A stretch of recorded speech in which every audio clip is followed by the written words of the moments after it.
என் அன்பு குழந்தையே, இன்று உன் தாயானவள் உனக்கு கொண்டு வந்திருக்கின்ற செய்தி, உன் வீட்டு வாசலில் இன்று ஆவணி அமாவாசையில் உன் குலதெய்வம் உன்னுடைய நீண்ட நாள் வேண்டுதலை நிறைவேற்றுவதற்காக வந்து நிற்கின்றது. அதை தடுப்பதற்கு ஒரு உயிர் போராடி கொண்டிருக்கின்றது. யார் என்று உடனே நீ தெரிந்து கொள்ள வேண்டும். இல்லை என்றால் உன் வாழ்க்கைக்கு மிகப்பெரிய பேராபத்தை உன் குலதெய்வத்தினால் நீ அனுபவிக்க வேண்டியிருக்கும். ஏனென்றால் குலதெய்வத்தை அவமதிக்காமல் செல்வது எவ்வளவு பெரிய குற்றம் என்பதனை நீ தெரிந்து கொள்வாய். ஓம் சக்தி தாயே போற்றி. நீ நல்லது நினைத்தால் இந்த தாயின் ஆசீர்வாதத்தில் உனக்கு நல்லது மட்டுமே நடக்கும். என் தங்க குழந்தையே, இன்று உன் தாயானவள் உனக்கு கொண்டு வந்திருக்கின்ற செய்தி, உன்னுடைய உயிரான உறவிடத்திலிருந்து உனக்கு ஒரு அழைப்பு இன்று இரவுக்குள் வரத்தான் போகின்றது. என் குழந்தையே, நீயாக நினைக்கலாம், அம்மா இது எப்படி சாத்தியமாகும்? எனக்கே என்னுடைய உறவிடம் இருந்து அழைப்பு வரும் என்ற நம்பிக்கை இல்லை. என்னுடைய உறவுக்கும் எனக்கும் இடையில் பேச்சுவார்த்தைகள் இல்லாமல் இருக்கின்றது. நானே இந்த வாழ்க்கையை வெறுத்து மனம் விதும்பி போய் நின்று கொண்டிருக்கின்றேன். நீங்கள் சொல்வது போல மட்டும் நடந்துவிட்டால் என்னை விட அதிகமான சந்தோஷம் இங்கு வேறு யாருக்கும் கிடைத்து விடாது. என் பிள்ளையே, இப்படியாக நீ நினைக்கின்றாய் அல்லவா? உன் மனதில் உள்ள எண்ணங்கள் எல்லாம் உன் அம்மாவிற்கு தெரியாமல் இல்லை. என் தங்கமே, இன்று நான் உனக்கு தர இருக்கின்ற இந்த வாக்கில் உன்னுடைய வாழ்க்கையானது மீண்டும் பழைய நிலைக்கு திரும்பத்தான் போகின்றது. இது எப்படி நடக்கும் என்று நீ யோசிப்பதற்கு முன்னால் அம்மா அதனை உனக்கு தெளிவாக சொல்லிவிடுகின்றேன். என் தங்கமே, உன்னுடைய உயிரான உறவை இப்போதும் நீ அதிகமாக நினைத்து வேதனையடைந்து கொண்டிருக்கின்றாய் அல்லவா? அத்தனை அன்போடு பழகி இருந்தாலும் எல்லாவற்றையும் மறந்துவிட்டு ஒரு சிறு பிரச்சனைகள் காரணமாக அந்த உறவினை பிரிய வேண்டிய சூழ்நிலைகளுக்கு வந்துவிட்டது என்று எண்ணி நீ மிகுந்த துயரத்தில் இருந்து கொண்டிருக்கின்றாய். உனக்கு இந்த வாழ்க்கையில் நடக்கின்ற ஒவ்வொரு விதமான விஷயங்களிலிருந்தும் நல்ல நல்ல விடிவு காலம் பிறந்து விடாதா என்று நீ திணறிக் கொண்டிருக்கின்றாய். இப்படி இருக்கின்ற இந்த நேரத்தில் நம்முடைய உயிரான உறவிடமிருந்து நமக்கான நல்ல செய்தி கிடைத்துவிட்டால் போதும் என்று என் பிள்ளை நீ எண்ணிக்கொண்டிருக்கின்றாய். உன்னுடைய இந்த மனநிலையை உணர்ந்துதான் உன் அம்மா நான் உனக்கு இந்த செய்தியினை கொண்டு வந்திருக்கின்றேன். என் தங்க பிள்ளையும், நீ ஒரு விஷயத்தை தெளிவாக புரிந்து கொள்ள வேண்டும். உயிரான உறவு என்றால் என்ன தெரியுமா? வாழ்க்கையில் எந்த ஒரு சூழ்நிலையிலும் எத்தனை கஷ்டங்களிலும் அவர்களை விட்டு நாம் விலகிவிடக்கூடாது. அதிலும் குறிப்பாக சந்தோஷத்தை அவர்களோடு பங்கிட்டு கொள்ளாவிட்டாலும் கஷ்டங்களை அவர்களோடு பங்கிட்டு கொள்ள வேண்டும். இப்படி நினைக்கின்ற இந்த வாழ்க்கைதான் உனக்கு உயிரான உறவினுடைய வாழ்க்கை என்பதனை முதலில் நீ புரிந்து கொள்ள வேண்டும். என் செல்ல பிள்ளையே, எப்பேற்பட்ட சூழ்நிலையிலும் உன்னுடைய வாழ்க்கையில் உனக்கு நடக்க இருக்கின்ற பல நல்ல விஷயங்கள் எல்லாமே ஏதோ சில காரண காரியங்களை அடிப்படையாக வைத்துத்தான் உனக்கு நடக்காமல் போய்விடுகின்றது. எத்தனையோ பிரச்சனைகளை எல்லாம் பற்றி நீ நினைத்து கொண்டு உன் வாழ்க்கையை ஏனோ தானோ என்று வாழ்ந்து கொண்டு வருகின்றாய். என் தங்க பிள்ளையே, நீ உன் எதிர்காலத்தை எப்போதும் மனதில் வைத்து கொண்டு சிந்திப்பாயானால் நிச்சயமாக இதுவெல்லாம் உனக்கு மிகப்பெரிய மாற்றத்தை கொண்டு வந்து கொடுக்கும் என்பதில் எந்த ஒரு மாற்று கருத்தும் கிடையாது. என்னதான் இந்த வாழ்க்கையில் உனக்கு பல சூழ்நிலைகள் கஷ்டத்தை கொடுக்கும் பொழுதெல்லாம் நம் வாழ்க்கையில் ஆறுதலுக்கு என்று ஏதாவது ஒரு உறவை நம்மோடு இருக்க வேண்டும் என்றுதான் நீ நினைத்து கொண்டிருக்கின்றாய். ஆனாலும் அப்படிப்பட்ட உறவு உனக்கு உண்மையாக இருக்க வேண்டும் அல்லவா? அதுவும் நீ விரும்பக்கூடிய அளவில் அவர்கள் இருக்க வேண்டும் அல்லவா? உன் மீது அளவுக்கு அதிகமான அன்பும் பாசமும் நம்பிக்கையும் வைத்திருக்க வேண்டும் அல்லவா? அப்படி இருந்தால்தானே அவர்கள் உண்மையான உறவாக கருதப்படுவார்கள். என் தங்க குழந்தையே, அவர்கள் உன் மீது அளவிற்கு அதிகமான அன்பும் பாசமும் நம்பிக்கையும் வைத்திருக்க வேண்டும் அல்லவா? அப்படிப்பட்ட உறவு மட்டும் இருந்துவிட்டால் போதுமே. இந்த வாழ்க்கையை என்னை விட யாராலும் மகிழ்ச்சியாக அனுபவித்து வாழ்ந்துவிட முடியாது என்று நீ நினைத்து கொண்டிருக்கின்றாய். நீயாக நேசித்த ஒரு உறவு உன்னை விட்டு பிரிந்து செல்லும் பொழுது இதற்கு மேல் இந்த வாழ்க்கையில் என்ன இருக்கின்றது என்றுதான் உனக்கும் நினைக்க தோன்றுகின்றது. இதற்கு மேல் வாழ வேண்டுமா என்றுதான் உன்னிடத்தில் அதிகமான எதிர்மறையான எண்ணங்களும் வந்து விடுகின்றது. இதற்கு ஒரு முடிவு கிடைத்தால்தான் எனக்கு சந்தோஷமாக இருக்கும் என்று என்னிடத்திலே வந்து நீ கேட்டுக்கொண்டாய் அல்லவா என் தங்கமே. அம்மா உனக்கு உடனடியாக பிரச்சனையை தீர்த்துவிட வேண்டும் என்றுதான் நினைக்கின்றேன். ஆனாலும் அதுவெல்லாம் தீராததற்கு ஒரு காரணமும் இருக்கின்றது. அது என்ன தெரியுமா என் பிள்ளையே? ஒன்றாக சேர்ந்திருக்கின்ற உறவுகள் உண்மையான அன்பினை எப்போது புரிந்து கொள்வார்கள் தெரியுமா? அந்த உறவு தன்னை விட்டு பிரியும் பொழுதுதான் அந்த உறவினுடைய ஆழம் என்ன, அந்த அன்பு என்ன, அதன் வழி என்ன என்பதை எல்லாம் அவர்கள் புரிந்து கொள்வார்கள். அந்த உறவுக்கும் நமக்கும் இடையில் இருப்பது எத்தனை பெரிய பந்தம் என்பதும் அதனை அந்த பிரிவு உணர்த்தி காட்டும். இதுதான் உண்மையும் கூட. அதற்காகத்தான் இந்த பிரிவு உன் வாழ்க்கையில் வந்திருக்கின்றது என்பதனை நீ புரிந்து கொள்ள வேண்டும் என் தங்கமே. பிரிவுகள் வாழ்க்கையில் வந்துவிட்டதே என்று எண்ணி நீ வேதனைப்படுவதை விட்டுவிட்டு இந்த பிரிவுகள் வந்ததனால்தான் உனக்கு அவர்கள் மீது இருக்கின்ற அன்பும் முழுமையாக புரிய ஆரம்பித்திருக்கின்ற என்பதனை உணர்ந்து கொள்ள வேண்டும். அது மட்டுமல்ல, அவர் மேல் நீ காட்டும் கோபமும் ஒரு வகையான அன்புதான் என்பதனையும் நீ புரிந்து கொள்ள வேண்டும். இன்று நீ எப்படி இந்த மனநிலையில் இருக்கின்றாயோ, எப்படி அவர்களை மனதார நீ நினைக்கின்றாயோ, அதை போலவே அவர்களும் உன்னை நேசித்து கொண்டுதான் நினைத்து கொண்டுதான் இருக்கின்றார்கள். இந்த வாழ்க்கையில் 1000 கஷ்டங்கள் வந்தாலும் வேதனைகள் இருந்தாலும் எவ்வளவு உன்னிடத்தில் கோபம் கொண்டாலும் அவர்கள் மனதில் உன்னை பற்றிய நல்ல எண்ணங்கள் ஓரளவு இருந்து கொண்டுதான் இருக்கின்றது. எத்தனை பிரச்சனைகளை நீங்கள் இருவரும் சேர்ந்து சமாளித்திருக்கின்றீர்கள். எத்தனையோ விஷயங்களை எல்லாம் வாழ்க்கையில் சேர்த்து பார்த்திருக்கின்றீர்கள். பலரின் சூழ்ச்சிகளை எல்லாம் சேர்ந்து வென்றும் காட்டி இருக்கின்றீர்கள். அப்படி இருக்கும் பொழுது ஒரு சிறிய கருத்து வேறுபாடுகள் தான் பெரிய பிரச்சனைகளை உருவாக்கி உங்களுடைய பிரிவினையும் ஏற்படுத்திவிட்டது என்றால் நிச்சயமாக இதிலிருந்து நீங்கள் வெளிவர வேண்டும் அல்லவா? உங்கள் இருவரின் மனதும் காயப்பட்டிருக்கின்றது என்பதையெல்லாம் இந்த அம்மா நான் மறுக்கவில்லை. உங்களுடைய காயம் பெரிதாகத்தான் இருக்கின்றது. ஆனால் அதற்கான மருந்தினை நீங்கள் இருவரும் தான் எடுத்துக்கொள்ள வேண்டுமே தவிர வேறு யாரிடத்திலும் அதை நாம் முழுமையாக எதிர்பார்த்து விடக்கூடாது. ஏனென்றால் இருவருக்கும் உங்களை பற்றிய நல்ல நினைவுகள் எப்போதும் மனதிற்குள் அதிகமாக இருக்கின்றதல்லவா? உண்மையில் எத்தனையோ பிரச்சனைகள் வரும்பொழுது எல்லாம் நாம் மிகவும் கவனிக்க வேண்டிய விஷயம் என்ன தெரியுமா? சேர்ந்திருந்தால் மட்டுமே நாம் பலமாக இருக்க முடியும். பிரிந்திருந்தால் அதுதான் நம்முடைய பலவீனம் என்பதை எல்லாம் நீ மறந்து விட்டாயா என் பிள்ளையே? இந்த வாழ்க்கையில் எத்தனையோ பேர் வேதனைகளையும் கொடுத்திருந்தாலும் நாம் தெரிந்து கொள்ள வேண்டிய ஒரே விஷயம், எப்பாடு பட்டாவது இந்த வாழ்க்கையில் நாம் நல்லபடியாக வாழ்ந்து காட்ட வேண்டும் என்பது மட்டும்தான் என் தங்கமே. ஒரு உறவின் மீது நீ வைத்திருக்கின்ற அன்பானது ஒரு நாளும் உனக்கு குறைந்து விடக்கூடாது. ஒருவேளை அது குறைகின்றது என்றால் நிச்சயமாக ஏதோ ஒரு விஷயம் அங்கே தடைப்பட்டு நிற்கின்றது என்பதனை நீ புரிந்து கொள்.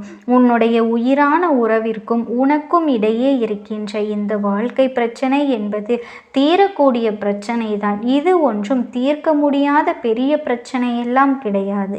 சில நல்ல நல்ல நினைவுகளை எல்லாம் நினைத்து பார்த்தால் அந்த நேரம் நாம் செய்தது எத்தனை பெரிய தவறு என்பது உனக்கே புரிய வந்துவிடும். இது போன்றவை எல்லாம் வாழ்க்கையில் நடக்கும் பொழுது ஒருவருக்கொருவர் விட்டு கொடுத்து உன்னால் உன் துணை கஷ்டப்படக்கூடாது என்றும் அவரால் நீ கஷ்டப்படக்கூடாது என்றும் ஒருவருக்கொருவர் அன்பு செலுத்தி பழக வேண்டும். எந்த ஒரு விஷயத்தை நம் வாழ்க்கையில் மாற்ற வேண்டும் என்று நினைத்து கொண்டிருக்கின்றோமோ அந்த விஷயம் நம் ஆழ் மனதில் அதிகமாக பதிந்து அதையே நாம் சிந்தித்து கொண்டு அதற்கான முயற்சிகளை எடுக்கும் பொழுது அது நம் வாழ்க்கையில் அப்படியே நடந்துவிடும் என்பதனையும் நீ மறந்து விடாதே.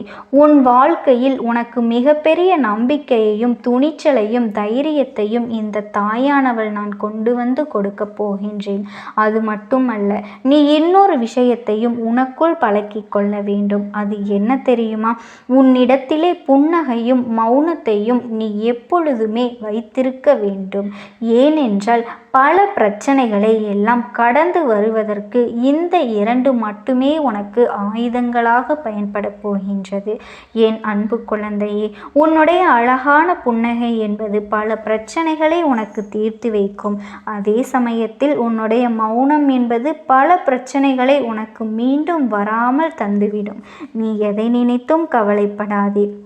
இந்த தாயானவளினுடைய அன்பும் ஆசீர்வாதங்களும் உனக்கு என்றென்றைக்குமே முழுமையாக கிடைத்து கொண்டே இருக்கும். ஓம் சக்தி.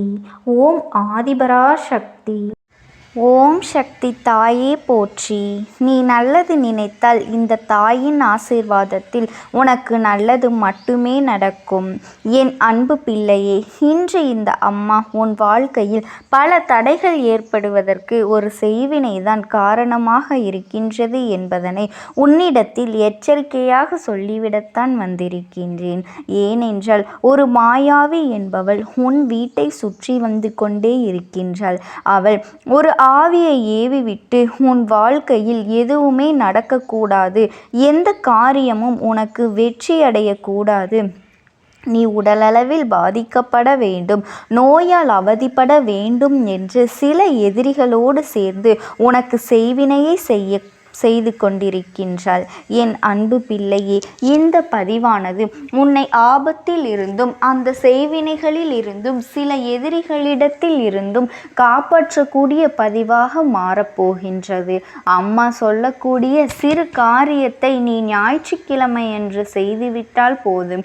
இப்போது எதுவெல்லாம் உன் வாழ்க்கையில் தடைப்பட்டு கொண்டிருக்கின்றதோ, நீ நோயால் அவதிப்பட்டு கொண்டிருக்கின்றாயோ, உன்னுடைய குடும்ப உறவுகள் எல்லாம் பிரிந்து மற்றவர்கள் பேச்சை கேட்டுக்கொண்டு உன்னுடைய குடும்பத்திலேயே பிரச்சனைகளை கொண்டிருக்கின்றார்கள் அல்லவா? அது மட்டுமல்ல, உன்னுடைய உறவு உன்னை தேடி வரக்கூடிய அளவிற்கு எல்லா விஷயங்களையும் நான் மாற்றி கொடுக்க போகின்றேன். அதனால் இந்த பதிவை நீ எவ்வளவு முக்கியத்துவம் கொடுத்து கேட்க வேண்டுமோ அதன்படி நீ கவனமாக கேட்டு ஞாயிற்றுக்கிழமை அம்மா சொல்வதை செய்துவிட்டாலே போதும். நிச்சயமாக இந்த ஆத்மாவானது உன் வீட்டிற்கு வெளியே சுற்றி கொண்டிருக்கின்றது அல்லவா? அது உன்னுடைய வாழ்க்கையில் மறுமுறை தேடி வராது. அதுபோல இனிமேல் எந்த ஒரு செய்வினையாக இருந்தாலுமே உனக்கு உன் வாழ்க்கையில் பலிக்காது. என் தங்க பிள்ளையே, இந்த தாயானவள் சொல்வதை நீ கவனமாக கேட்க வேண்டும். கேட்ட பிறகு அதை நீ அப்படியே செய்துவிட வேண்டும். என் தங்க குழந்தையே, இந்த அம்மா சொன்னது எல்லாம் உன்னுடைய வாழ்க்கையில் நடக்கின்றது என்றால் இதை நீ செய்தே ஆக வேண்டும். அப்படி செய்தால்தான் உன்னுடைய பிரச்சனைகளுக்கு எல்லாம் தீர்வு கிடைக்கும், உனக்கு நிம்மதி கிடைக்கும். இந்த தாயானவள் ஒவ்வொரு தருணத்திலும் உன்னுடைய வாழ்க்கையில் வந்து சில விஷயங்களை எல்லாம் செய்து உன்னை காப்பாற்றி கொண்டுதான் இருக்கின்றேன். இனியும் காப்பாற்றி கொண்டுதான் இருப்பேன். என் வார்த்தைகள் மீது நம்பிக்கை உண்டு, என் மீது அன்பும் பக்தியும் கொண்டு செயல்படுபவர்களுக்கே இந்த தாயானவளின் வாக்கு பலிக்கும் என்பதனை நீ மறந்துவிடக் கூடாது. என் தங்கமே, எப்போதும் ஒரு கை தட்டினால் ஓசை வராது, இரு கைகள் சேர்ந்து தட்டும் பொழுதுதான் ஓசை எழும்பும். உன்னை பற்றி நான் மட்டுமே சிந்தித்து கொண்டிருந்தால் உன் இல்லத்தில் எதுவும் நடக்காது. உன்னுடைய செயல்பாடுகள் சரியாக இருந்தால் மட்டும்தான் உனக்கும் நன்மைகள் விளையும் என்பதனை நீ ஞாபகம் வைத்துக்கொள். அம்மாவினுடைய வார்த்தைகளை கேட்டு நீ செய்த பிறகே என்னுடைய ஆட்டங்கள் எல்லாம் அந்த இடத்தில் தொடங்கும். அதன் பிறகு வெற்றிகள் உனக்கே கிடைக்கும். அதனால் இந்த வாக்கினை நீ கவனமாக கேட்க வேண்டும். என் தங்க பிள்ளையே, உன் வாழ்க்கையில் நான் சொல்வது எல்லாம் நடக்கின்றது. முதலில் கேள், பிறகு இரண்டாவது விஷயம் நான் என்ன செய்ய வேண்டும் என்றும் உன்னிடத்தில் சொல்லிவிடுகின்றேன். ஒவ்வொரு தருணத்திலும் சில நோயால் நீ அவதிப்பட்டு கொண்டிருக்கின்றாய். ஆரம்ப கட்டத்தில் உன்னுடைய உறவும் உன்னுடைய குடும்பங்களும் உன் பேச்சை மட்டும்தான் கேட்டது. ஆனால் சில நாட்களாக உன்னை எதிரியாக உன்னுடைய குடும்ப உறவுகள் பார்க்க தொடங்கிவிட்டது. அதுபோல என் தங்க பிள்ளையே, ஒவ்வொரு தருணத்திலும் நீ எந்த ஒரு காரியத்தை செய்தாலும் அது தடைமேல் தடையாக ஏதாவது ஒரு வகையில் வந்து கொண்டே இருக்கின்றது. வாழ்க்கை அப்படியே பள்ளத்தில் இருக்க வேண்டும் என்று சிலர் சூழ்ச்சிகளை செய்து உன்னை இப்படி ஒரு நிலையில் தள்ளி இருக்கின்றார்கள். என் அன்பு குழந்தையே, உனக்கு தெரிந்த ஒருவர் தான் இதையெல்லாம் செய்து கொண்டிருக்கின்றார்கள் என்பதுதான் மிகுந்த மனவேதனையை தருகின்றது. அதுபோல அடிக்கடி சில நேரங்களில் உனக்கு உடல் உபாதைகளும் வாழ்க்கையில் ஏற்பட்டு விடுகின்றது. மனப்பிரச்சனைகளும் எதுவாக இருந்தாலும் ஒரு நிமிடம் கூட அந்த மனமானது நிம்மதியாக இல்லை.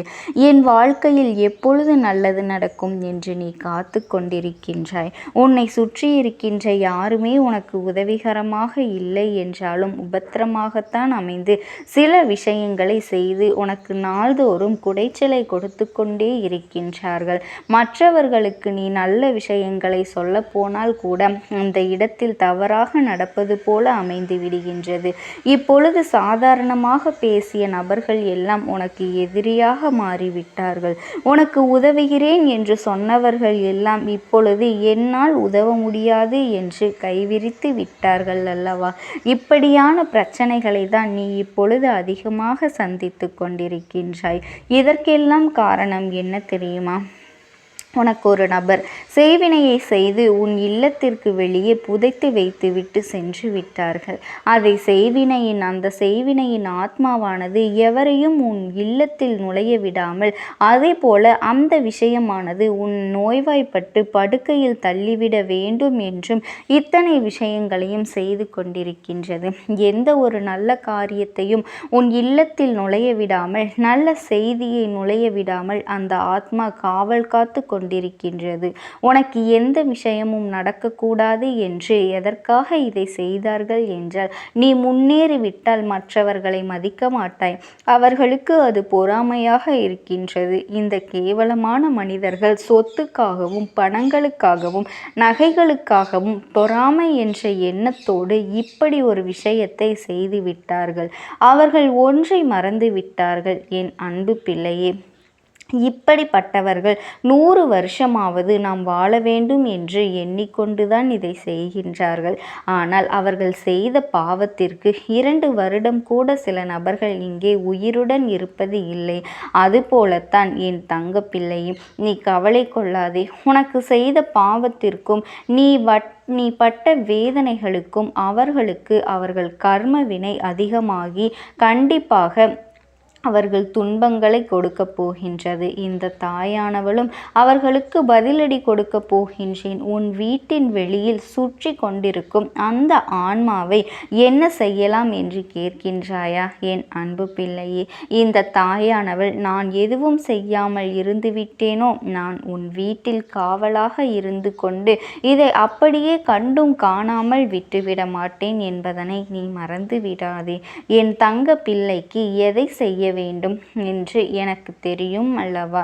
இருந்தாலுமே என் அன்பு பிள்ளையே, உன் கைகளாலும் சில விஷயங்களை நீ செய்ய வேண்டும். அப்பொழுதுதான் உனக்கு பலன்கள் கிடைக்கும். உனக்கு இந்த பிரச்சனைகளுக்கு எல்லாம் தீர்வும் கிடைக்கும் என்பதனை நீ மறுத்து விடாதே. நான் உன் இல்லத்தில் காவலாக இருந்து கொண்டு அந்த கெட்ட சக்தியை உன் வீட்டிற்குள்ளே நுழைய விடாமல் நான் பார்த்து கொண்டிருக்கின்றேன். அது அறவே சாம்பலாக போக வேண்டும் என்றால் அது அழிய வேண்டும். அது அழிய வேண்டும் என்றால் வெள்ளிக்கிழமை நான் சொல்வதை நீ செய்ய வேண்டும். என் தங்க குழந்தையே, வெள்ளிக்கிழமை மற்றும் ஞாயிற்றுக்கிழமை 2 நாட்களில் ஏதேனும் ஒரு நாளில் 6 மணி, 7 மணி அல்லது 8 மணிக்கு இதனை நீ செய்ய வேண்டும். இந்த நேரத்தில் இதை நீ செய்தால் உன் வீட்டை எந்த ஒரு நல்ல காரியங்களும் உள்ளே வரக்கூடாது. எந்த நல்லவரும் உள்ளே வரக்கூடாது. நீ வாழ்க்கையில் நோயோடு அவதிப்பட வேண்டும். அதே போல கஷ்டத்திலே இருக்க வேண்டும். எவ்வளவு பணம் சம்பாதித்தாலும் நீ ஏழ்மையாகவே இருக்க வேண்டும். உன்னுடைய செல்வம் விரயமாகவே போக வேண்டும் என்று எல்லோரும் உன்னை தூற்றும் விதமாகத்தான் இருக்க வேண்டும் என்று கங்கணங்கள் கட்டிக்கொண்டு அந்த ஆத்மா திரிந்து கொண்டிருக்கின்றது அல்லவா? அந்த ஆத்மாவை விரட்டுவதற்காக நீ ஒரு விஷயத்தை செய்ய வேண்டும் என் அன்பு பிள்ளையே. அதுவும் எத்தனை நாட்களுக்குள்ளதான் தேவையில்லாத ஆட்டங்களை எல்லாம் ஆடிக்கொண்டிருக்கும்.